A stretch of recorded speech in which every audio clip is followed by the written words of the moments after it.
If you should visit heaven, how would you fare? If you should visit heaven, would you be a stranger there? As I slept last night, I dreamed I was in heaven. And it seems as I was walking through a field of roses when I met a man named Moses. Now, he was a leader of great fame, and I tried hard, but I just couldn't call his name. And he introduced me to Simon Peter, and I got to admit that I didn't know much about him either. Now, this man John stood straight and slim. You know, I would have sworn that I'd heard of him, but he denied that he'd ever seen or much less been wed to a Cajun queen. Well, I had to hang my head in shame. My excuses were so lame.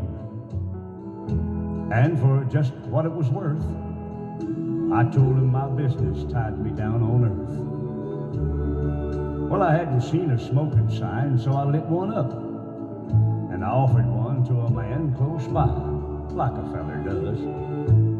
And you know, he had to ask me what it was.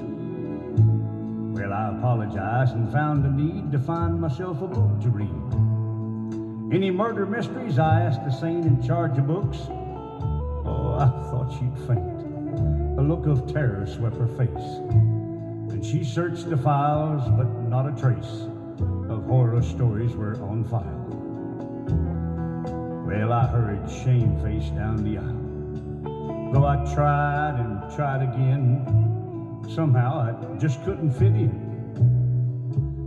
Well, I hadn't eat or slept a wink, and I saw this sign, "Come and drink." Well, I stepped in and threw a 20 down, and I said, "They're on me, boys, twice around." Oh, the hush was too much to ignore, and I felt like falling through the floor.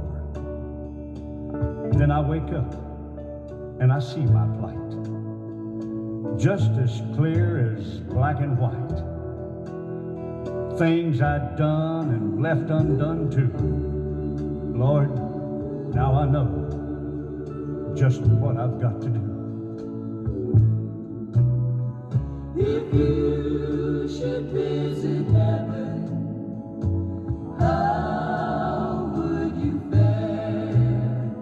If you should visit heaven, would you be